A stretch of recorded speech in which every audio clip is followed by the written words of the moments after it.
Hello, so in today's video I'm going to share with you what I think is really holding you back from realising your true full potential. So I'm going to go through a little list of things that I've jotted down and let's see if they resonate with you. I'd love to know in the comments below. Just tell me your own thoughts and feelings that come up as we explore these items. So the first one is unclaimed shadow projections or shadow qualities.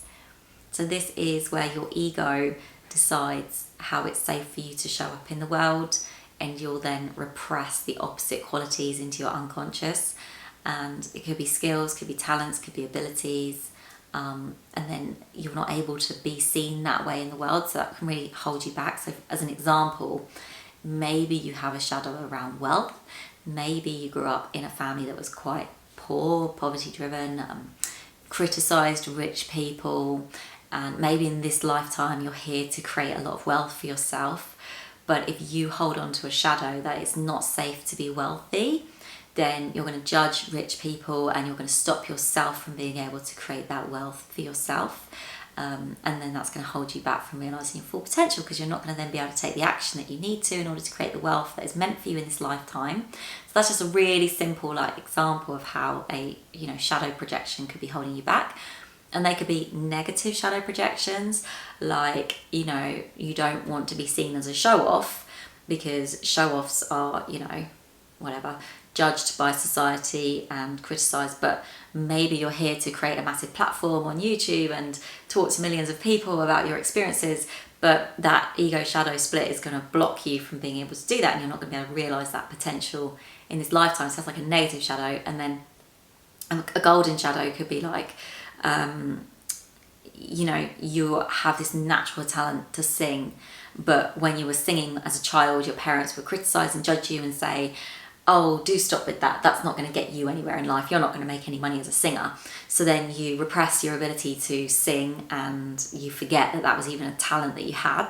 So that's a golden shadow that needs to be realised. So then you might idolise all these really famous and big pop artists and stuff, but really that was meant for you as well, but you don't know that because you've repressed that into your golden shadow. So there's two sorts of ways that can play out in terms of some shadows being seen in a negative light and judged and criticised, and some that you see in a positive light and you admire them in other people but you've rejected them in yourself. In both instances you're rejecting that quality as being available to you, so that can really hold you back. And I hope that makes it clear. Tell me if it's not in the comments and I'll hope to clarify that on another video.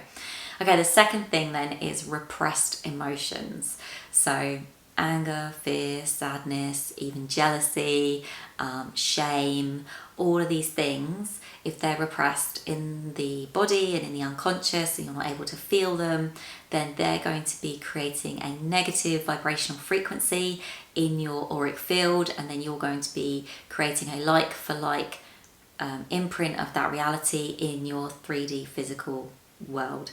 So the lesson here is to learn how to feel your feelings, move the denser emotions out of your physical body, out of your auric field, so that you can create a manifest and create a better reality for yourself that has those higher level emotions like love and joy and peace and gratitude as your reality.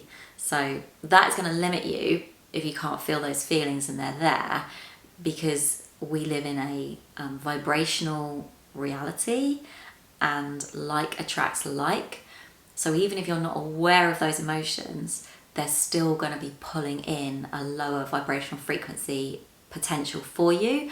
And this is where, when you start feeling those feelings, you can have a massive timeline jump and go from a very low vibrational reality to a very high one very quickly when you start to feel those feelings and get them out of your system, so that you can then create something that's much more joyfully aligned for you. Okay, the next one then is fear of judgment from others.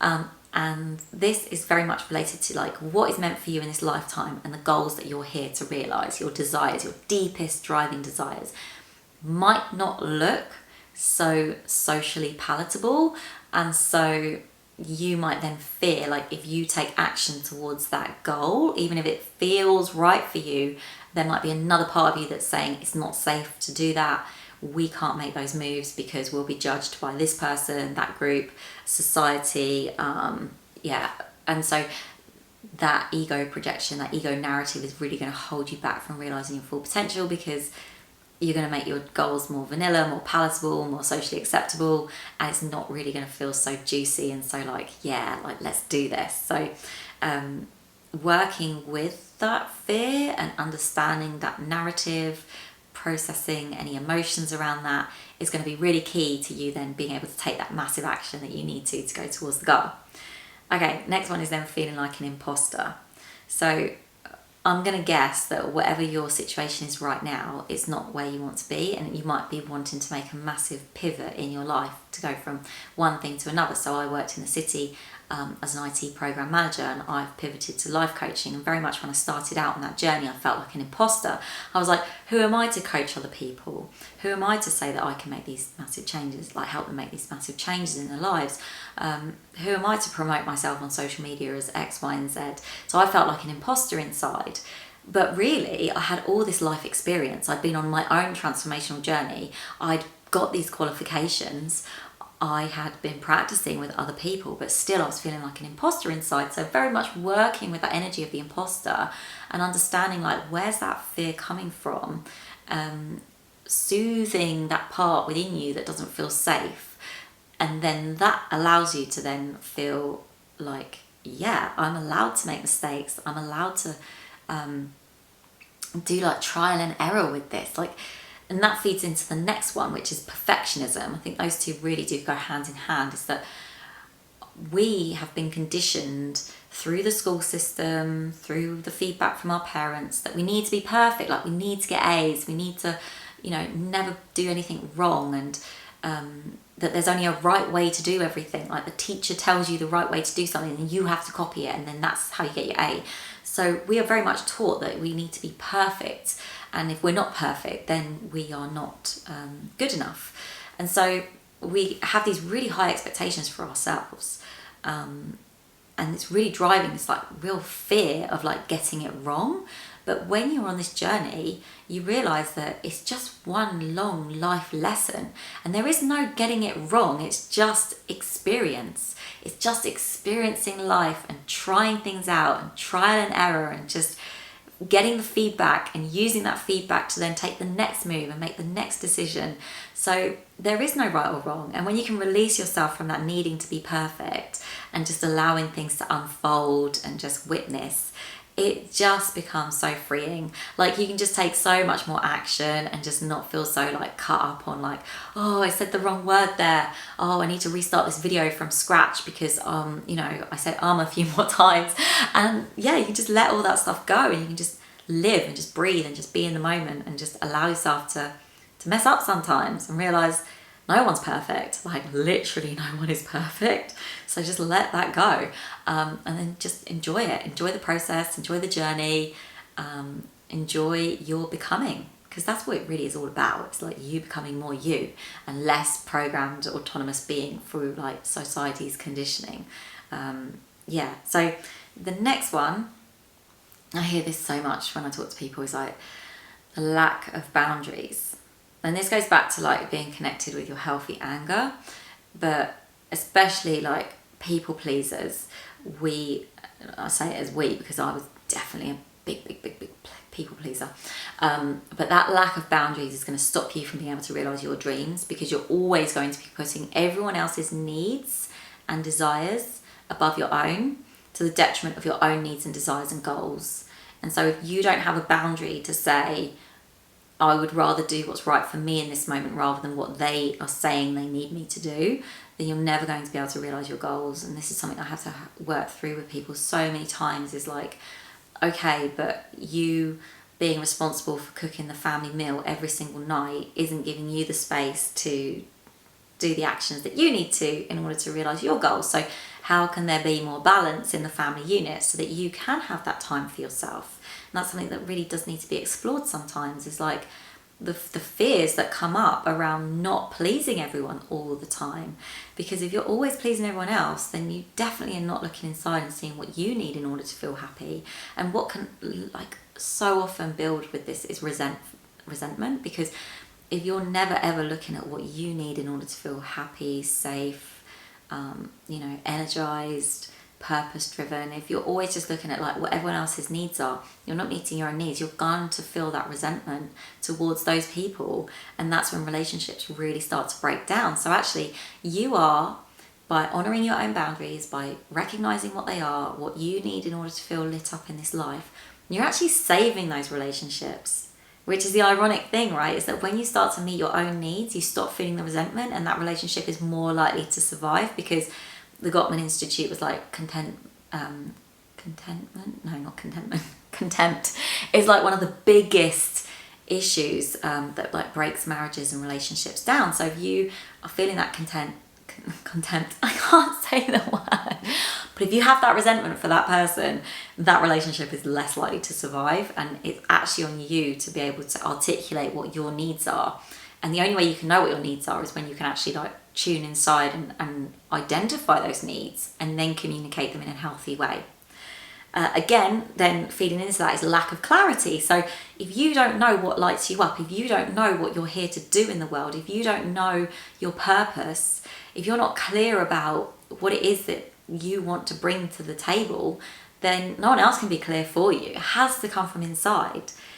We've been conditioned as a society to look outside of ourselves to say, what does society tell me that I need to have, do and be in order to fit in order to, we get told you need 2 children, you need a house, you need a car, you need X number of holidays a year, but no one actually really knows what lights them up in all of that. Like, there are so many different ways that you can build your life and structure it, and so many different ways you can like earn money and like have purpose in your life. But as children, we're very quickly conditioned out of like tuning into what our intuitive knowing, and as we just get told externally like this is what you need, and that really suits like the banks and the financial institutions, because then they have a reliable stream of customers coming in and following this set pattern of like buying the house, buying the car, having the children, putting them through school, working in the city. Like, it really does help society at that level, but it doesn't help you at a personal level to feel fulfilled and purpose driven, like you have meaning in your life. So yeah, it really is about being able to tune inside and get that clarity of like,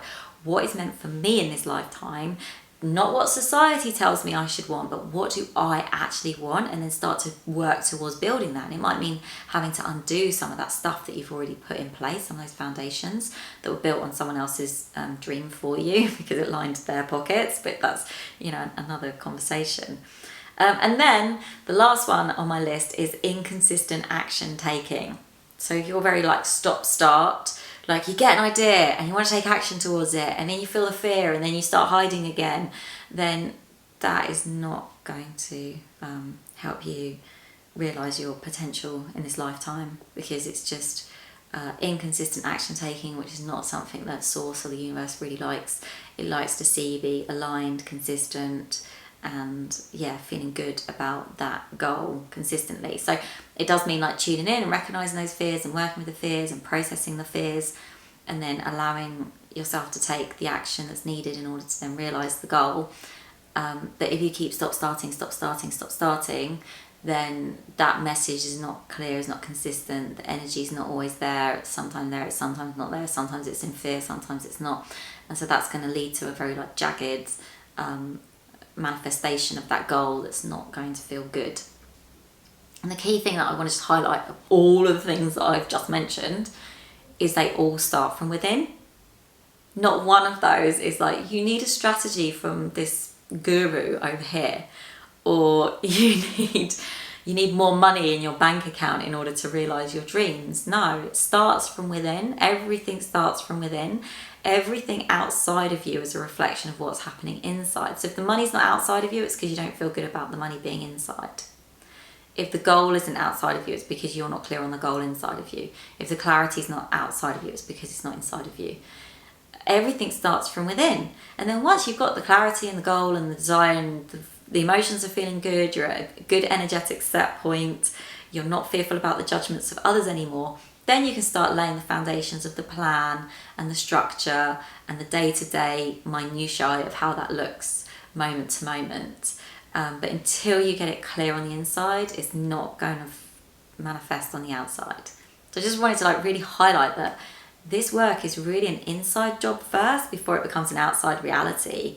And there's only one person that's responsible for being able to go inside, and that's you. But what I will say is that it's not very easy to look inside honestly at yourself and self-reflect, because the ego likes to hide and likes to deny and likes to repress certain information. And that's why it can be really helpful to work with a coach, someone that can be compassionate and hold that mirror up in a way that feels nurturing, not judgmental, that helps support you through the resistance that will naturally arise as your ego starts to do battle with what your soul is saying that you're here to call into this life.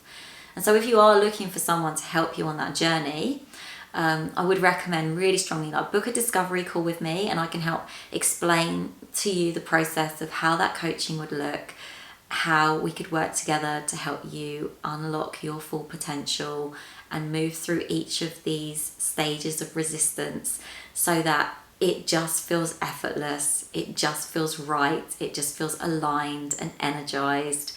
And that can be your reality. I've lived it, I know it to be true, and I'd be so excited to work with you. So take that massive action, book the discovery call. You've got nothing to lose. I'd love to talk to you one-on-one.